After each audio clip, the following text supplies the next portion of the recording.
Hello everybody, Snitch Racer here once again, coming at you with the next part of the NASCAR 98 Full Season Challenge.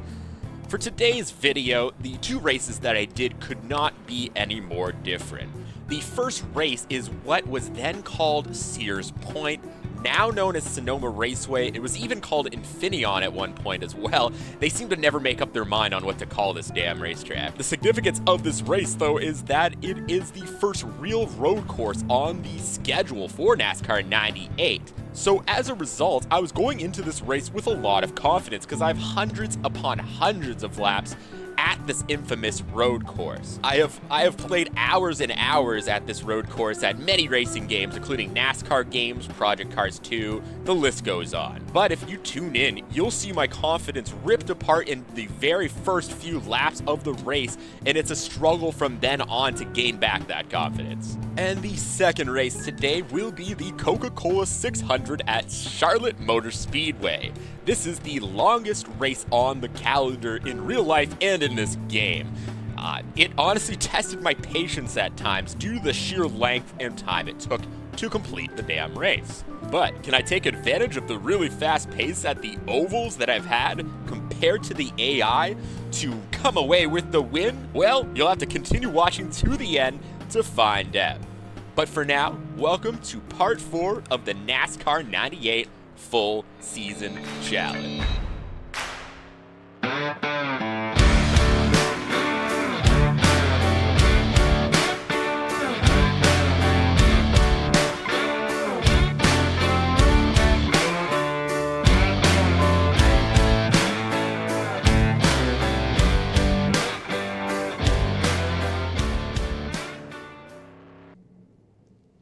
Hello, I'm Bob Jenkins for EA Sports, coming to you from Northern California, home of Sears Point International Raceway. The wine country serves as a beautiful backdrop for round 6 of the NASCAR Championship Racing Series. As we look at the track layout, pay particular attention to the Turn 6 carousel and the 2 hairpins, Turn 7 and 11. Any speed lost in these corners will be almost impossible to recover. Thank you once again, Bob. And he couldn't be more right when it comes to losing and gaining speed on those corners. All race, I struggle to maintain that pace, and I lose that pace going down the straightaway, making me a very easy victim of a pass here. And speaking of the carousel, in the modern version of the track, and most versions of the track for NASCAR itself, the stock cars actually avoid that carousel altogether. There's a little short chute that makes the track a little bit, or quite different rather. Now the issue with that is I'm not very familiar with the carousel. In most versions of the track that I've raced on, they were in the NASCAR games and they didn't have the carousel, so you can see throughout the race how I'm much slower than the AI through that part of the track. And that carousel turn is the one I'm just about to enter now, as I do pull it off nice and smooth, maintaining a nice pace through the corner. But I'm going to let you guys enjoy the rest of the qualifying lap here.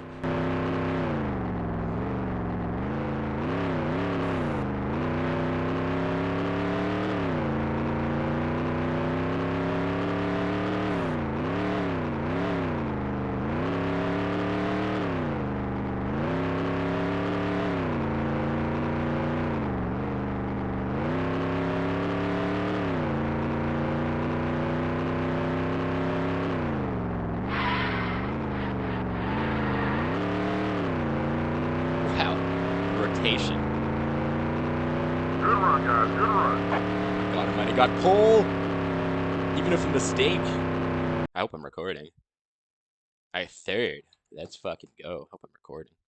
And yes, as you can tell, I am recording clearly because you're watching it now. And yes, I actually did end up getting third place, which is honestly a lot better than I expected. As you see me do a little save state here because I honestly don't trust the game not to freeze. So I just do that just as a precaution. You gotta play it safe when it comes to emulating games, but the rest of the starting lineup here will have Terry Labonte in first, Dale Earnhardt second, me in third, Rusty Wallace in fourth, Jeff Burton fifth, Dale Jarrett sixth, seventh is Bobby Labonte, eighth is Jeff Gordon, quite slow for him, ninth, Jeff Bodine, 10th would be Bill Elliott there. And thank God that we're starting up at the front here, because as the race goes on, you'll see how difficult it actually is to pass at this road course as we take the green flag. Of course, Rusty's in there trying to sneak in, but Jeff Burton knocks him straight out, and we have some crazy 3-wide, 4-wide battle in our mirror here as I slide into turn 1, or rather, that's probably like turn 2. I apologize. But I do hope the battling continues behind us as we enter this tricky little chicane here, because as you can tell, I'm already struggling to keep pace with the 2 leaders up there in Terry Labonte and Dale Earnhardt, so the battling behind us will at least make us safely in 3rd place if we can't catch up to 2nd and 3rd, or 2nd and 1st. And look, as I smoothly do the carousel, you can see how much it helps your pace to keep up with those cars. I'm right on the back bumper of Dale Earnhardt. If I even remotely mess up that corner, I would be losing time instead of gaining. That carousel is so key, and we get a caution flag on lap 1. Yes, that's right, after going 2 full races without seeing a single caution flag, we can't even get through a full lap without seeing one at Sonoma, as you see me pause to investigate the reason for the caution flag, and it looks like Jeff Bodine, all the way in 24th, must have crashed out because, as you saw at the beginning of the race, he was quite far up in the qualifying positions. And now begins caution flag roulette, because for whatever reason in this game, when it goes green seems utterly and completely random. It doesn't do it at the start-finish line. You can't see what's going on. And there we go, green. It randomly went green now as we get rammed in the rear like usual. Seems like every freaking time we go green, I get slammed into the wall and absolutely assaulted by half the field, and we're under caution immediately again. Not even 15 seconds into the green flag, and we're under caution again. Back to caution roulette as we engage zoomy mode, and we're now onto the green flag. And I'm gonna have to be careful here because the green flag came at such an awkward position where it's hard to gain any speed out of the corner, and my main rival's just going right past me so easy. I slide off the grass, struggling to keep myself on track. And suddenly, Jeff Gordon blows an engine. Jeff Gordon's out of the race. Our main rival's no longer a factor as we go right into the side of Bobby Labonte in the carousel, losing another position to Dale Jarrett. And back to Jeff Gordon there, because of the fact that he's out of the race, that means every position that I gain is free points on Jeff Gordon. And as I struggle to keep pace here, you can see how I'm causing a massive traffic jam behind me, a 3-wide into the S's. All 3 of them seem to crash into me and cause me to slide. Sterling Morin going ahead of me.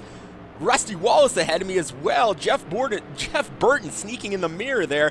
I'm just losing positions every 5 seconds right now, as the AI clearly don't give a flying fuck about me. I'm being bullied by every single one of them as I completely mess up that last corner, the hairpin there. I lose another spot. Frustration's starting to set in as I just simply can't find the pace I found in practice. The constant bullying by the AI is getting on my nerves, and when I start to get frustrated, that's when I start to lose confidence in my pace and I start to make mistakes, of course. For the next lap or 2, I did manage to keep 9th place behind me until we approached the dreaded carousel here. And for some reason, I just brake way too late, overshooting the corner and just barely remaining on track, allowing both cars up the inside of me.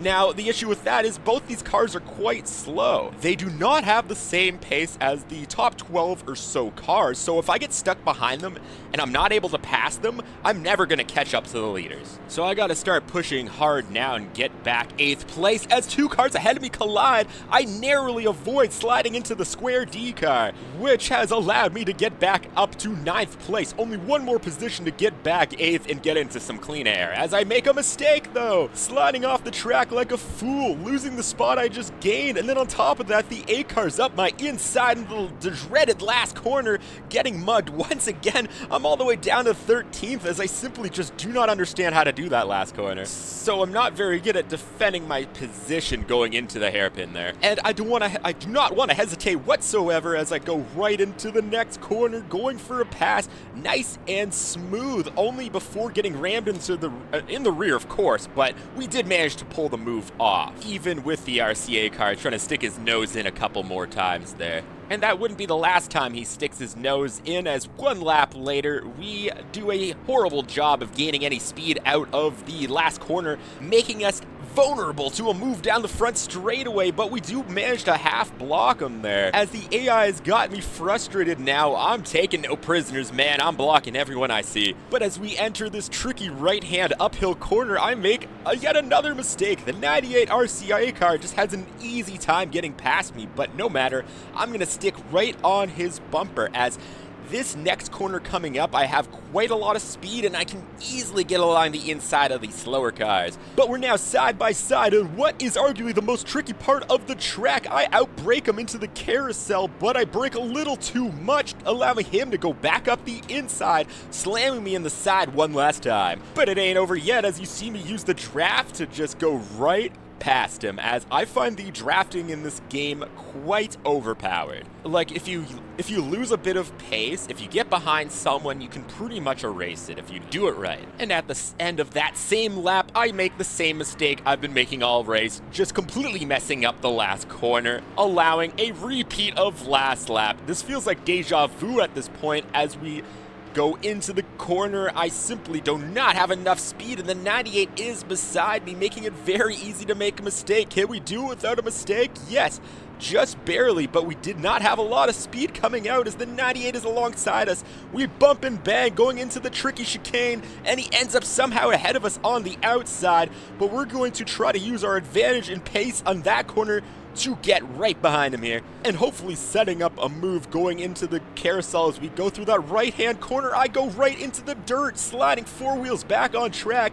I actually managed to recover pretty well with minimal damage. Minimal being the key word there, as I clearly lost a position. Now I'm down back to 14th, as I've been my own worst rival in this race.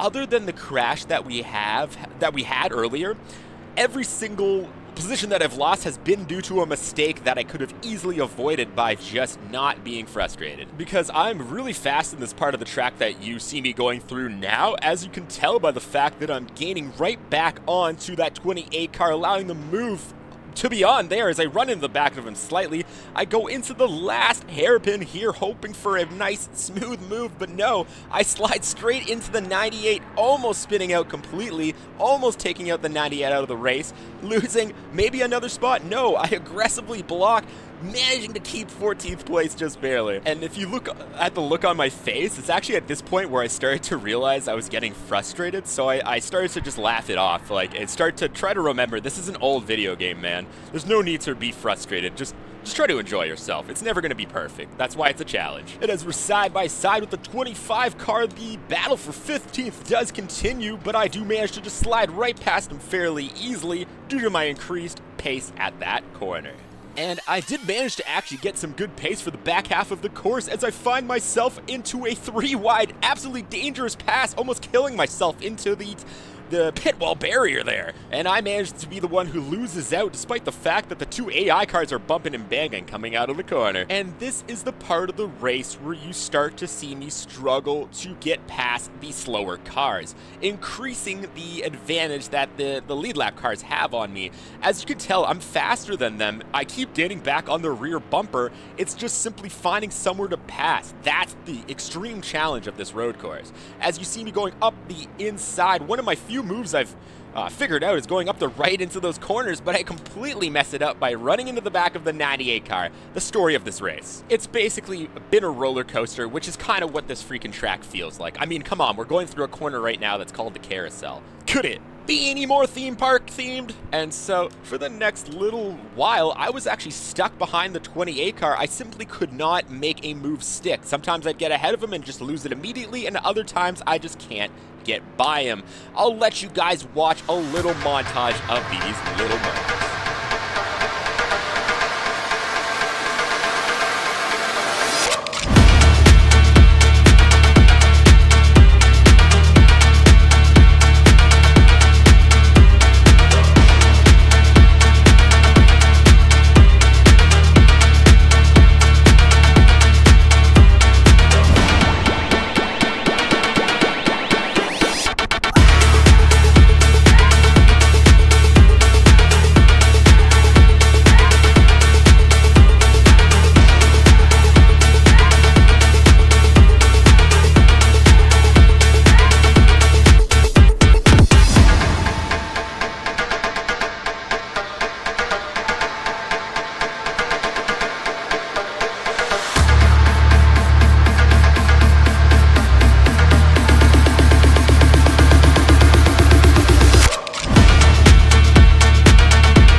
hope you guys enjoyed that little montage I made there. Let me know what you think about it. And it was at this point, though, that we did manage to keep that 28 car behind us. We have safely gotten into 13th place.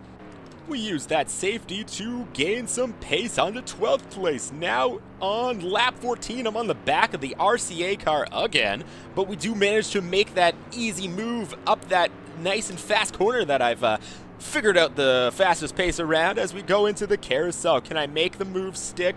I do brake a little bit too hard, allowing the RCA car, to regain that spot as we have a car with a blown engine ahead of us, causing a little bit more chaos. And I do manage to gain that spot back, as you see, not before, of course, making another mistake and losing it again. The struggle is real today, but I managed to make the next corner just absolutely perfect, setting me up with a move going into that nice quick right-hander that's coming up here. I've got lots of speed and a bit of draft, and I go to the right side. And going into the hairpin, it looks like I'm gonna pull off the move. Nice and easy. Oh no, tricked ya. The RCA car is in there, sneaking in over and over. I just simply can't do that hairpin. As we move ahead, another full lap here. I'm back on the backside of the 98 car again, trying to pull off the exact same move I've tried. It feels like 1,000 times in this race. But we're going into the carousel again. How many times I'm going to say carousel? I go up the inside, making a nice smooth move for a second. We're at the same pace, and I just simply have better pace exiting that corner onto that weird straightaway. So it's easy to pass people there, something I should have taken advantage more in this race of, because I wouldn't have the problem I'm about to have here now, where I make another mistake, sliding four wheels into the dirt.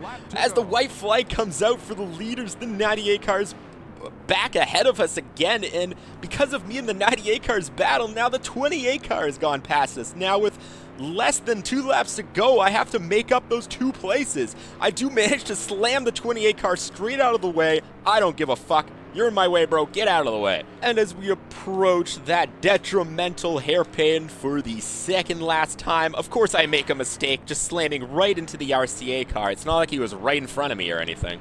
That, of course, gives the 28 car the greatest opportunity to go in third, so now I have 2 positions to make up there. With less than a lap to go now as the leaders just crossed the line. I'm going up the inside of a very tough uphill right-hander here, managing to pull off the move.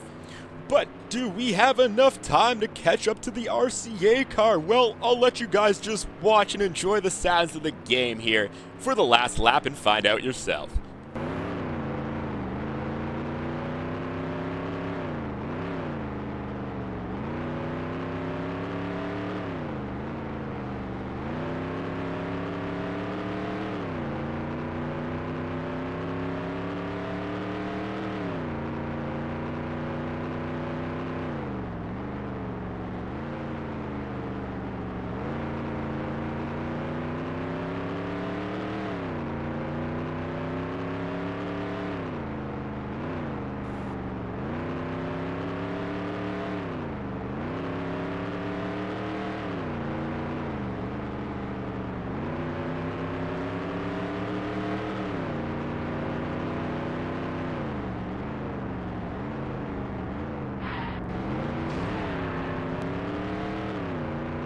Oh, he fucking killed himself at the end. What the fuck? Yeah. Can't believe I got 12th after that. And yes, as you saw, my past self mentioned, the 98 car completely took himself out and DNF'd himself at the very end of the last corner there. But as for the rest of the results, we have Terry Labonte winning another race, and Bobby Labonte in second. Another Labonte won too, with Dale Earnhardt third, Dale Jarrett fourth, Sterling Marlin 5th, Jeff Burton 6th, 7th Kenny Wallace, 8th is Rusty Wallace, 9th is Ted Musgrave, insane, 10th Mike Skinner rounding out the top 10 there, with Jeff Gordon ending up all the way down in 20th place. Now, what does that mean for the standings after that race? Well, Terry Labonte's still in the lead. His brother's actually only 3 points behind, setting up a brother rivalry for the championship. Jeff Gordon now in 3rd place. He's slowly dropping down the standings. Dale Earnhardt 4th, Dale Jarrett 5th. We got me down in 6th, matching my number. Sterling Marlin 7th, Rusty Wallace 8th, Kenny Wallace still in 9th, don't know how, and Ernie Irvin in 10th, rounding out the top 10 of those standings. All right, now moving on to Charlotte Motor Speedway. Go ahead, Bob.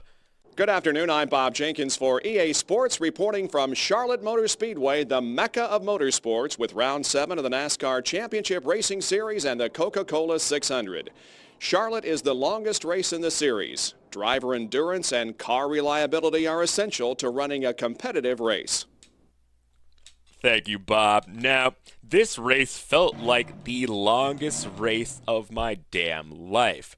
For multiple reasons, really. One of the first ones being the fact that driving around the track isn't the most exciting because you spend 95% of the time on the throttle, making it so your mind's not that involved lap to lap, making it very easy to get bored. And it's not like other tracks like Talladega in real life where you're probably going to be constantly around cars. This track, everyone has a tendency to spread out, making it so you just have no one to battle with. And I'll let you guys watch and listen to the rest of this qualifying lap here. Enjoy.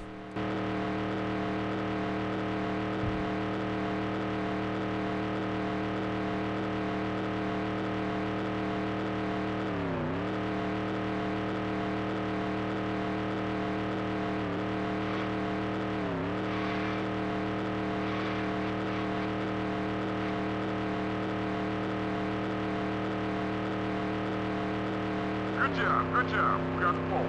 You got the pole. Hope you guys enjoyed hearing me on the rev limiter the entire time, but yes, we did get pole. And rounding out the rest of the positions after me is 2nd place, Terry Labonte, 3rd, Rusty Wallace, 4th place, Dale Jarrett, Jeff Burton 5th, Bill Elliott 6th, Dale Earnhardt 7th, Jeff Burton there in 8th, Jeff Gordon, Ernie Irvin in 9th, and Kenny Wallace rounding out the top 10. So yes, because we're like almost a half a second faster than the entire field in qualifying, that's likely going to mean that we're going to be faster than them for the entire race. So yep, you can see immediately, I'm taking off away from Terry Labonte, already building up like a 2 or 3 second gap before we even get out of turn 2. And what this means is that there isn't going to be much in-race footage during this race for you guys. I'm going to try to cut out like 90% of it because it honestly wasn't too interesting, unfortunately. But stay tuned. There is some things that do happen that are worth watching, so please stay tuned. And as we hit fast forward here, you can watch the track map, the P and the 2, and you can see how my gap just keeps building and building and building till we find ourselves on lap 10 here, where I'll let the racing go on in the background as I discuss my sort of strategy for this race. Essentially, what I figured out about this track is the only time you don't go on the gas at full speed is on the exits of the corners. So for the back half of the corner, you sort of go on half throttle to not only save a little bit of fuel, but stop your car from sliding and getting any tire wear there. Because on top of that, I can only assume that the AI aren't on on at full throttle the entire time, which is meaning it's likely that they're using, less fuel than I am, so I'm trying to counteract that by not going the fastest in the corners myself. This way, I don't end up losing any time in the pit. Because at the end of the day, if I were to spend an hour doing this race, leading it the entire time, and then lose the lead in the pits, I'd be pretty freaking sad. And 21 laps into the race, if you saw on the track map there, Terry Labonte is still not too far behind me, despite the fact that I'm losing most of the field. But let's take a look at the race standings after about 21 laps. And yes, I'm actually only 2.5 seconds ahead of Terry. He's 5 seconds ahead of 3rd, and if you look all the way back to 10th, they're 16 seconds behind. And you can see how everyone's kind of just spreading out into their own little areas here, which is why I didn't have the most fun in this race. it's funny because I was struggling to concentrate on the race based on how monotonous it was starting to feel, especially towards the end there. I decided to put on my own music and have my own little jam session. It honestly made up for the monotony, like I said. It really made up for it. Honestly, with the music, I was actually starting to have a lot of fun towards the very end of the race. And as we try to get past these lap cars now on lap 31, we've actually managed to build a gap now on Terry Labonte that's got up to 7 seconds. So without a caution flag, it's almost hopeless for him to catch up to me now. Of course, unless I make the inevitable mistake, but kind of hard to do so on such an easy track. And I literally made no mistakes for 50 laps straight. As we pull off to the side here, we want to go into the pits as early as possible, just in case of caution flags, because if a caution flag comes out and I haven't pit yet, that would be detrimental. So we're going to go into the pits right away as you see a massive crash on the front straight right as I enter the pits. Yes, that's right. A caution flag. The timing couldn't be any more perfect. What this means actually is I have even bigger advantage over the AI because they haven't pit yet. You can even see the look on my face when it happens. Literally like, oh my god, this race get even more easy? Yes, it did, but you know what? I was overdue for a nice and easy race here. I need a win. I really do, to make up for the loss of points I've had over the last few races. As the entire pack of cars goes past us, but basically I think one single car other than me is pit yet, so everyone you see ahead of me still has to pit. Despite the fact I'm 5th, I'm really not in reality. I'm in first place by like 40 seconds. So now it's just time to put my head down and get a nice race pace going to make sure I get that win. And we'll hit the fast forward button here as you see me already up to 2nd place as the leaders go into the pits. And I'm going past a few lap cars here, and you can see the last leader, Sterling Marlin, pulling into the pits. I'm already back into the lead with almost half the race to go. On lap 55, I decide to see how much of a gap I have, and look, 21 seconds now, more than doubled from the pit stop time. And then on top of that, it's actually Jeff Gordon in 2nd place. Terry Labonte had a huge loss of time in the pits there. And then about 13 laps later, I've increased my gap even more to levels of being comical at this point. So the only thing stopping me right now is myself and maybe a caution flag. Oh, look at the cars ahead of us. They're getting testy. Oh, and they bang, and Jeff Burton loses an entire wheel, and I bit it into the wall, but we're safe. Because of the gap that we've built now, the leaders behind us won't even catch up to us on this caution flag, honestly. So this is almost like a nothing burger, but it does at least add something interesting to the dynamics of the race, because now there will for sure be some lapped cars behind me that will probably jump me at the start, because for whatever reason the AI just gun it off the start way better than I literally ever could imagine. So as the Jeopardy music goes on in the background, I'm just waiting and waiting for that green flag, and we do get it. Now watch the inside. There'll probably be a car shooting up. Oh wait, it's from the outside. My apologies. I got that memorized wrong there. But they still shot it up the outside though as we lose 3 lap car positions. We battle Dale and another red car to our right.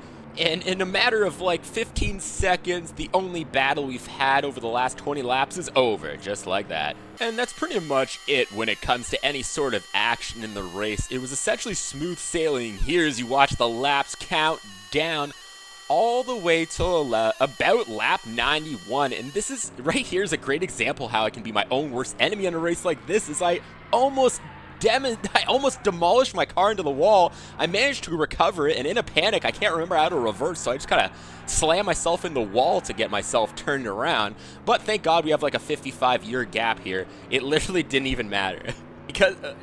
Because of the fact that I recovered it so well. Like, let's say if I had spun that and hit the wall hard enough, I could have DNF'd myself after 91 laps of being in the lead. It would just be so disappointing. It would feel like such a waste of time. Whereas going on to win the race feels a lot better. And if you look at the track map, there's still like a full corner gap to 2nd place from my little P symbol to 2nd place there. And now I can just go ahead and skip to lap 99 as you see, and I'll let you guys just watch my last lap for fun here, and watch me take that checkered flag. One more lap to go. Your mom is a hoe.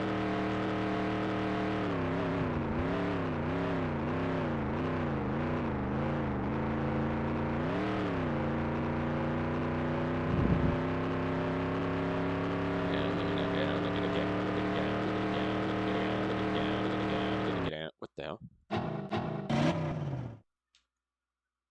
Someone changed. What happened to Jeff Gordon? Oh, fuck?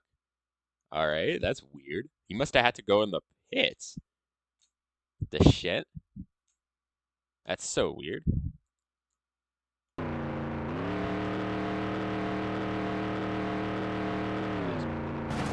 shit. Right, I don't want to start separately.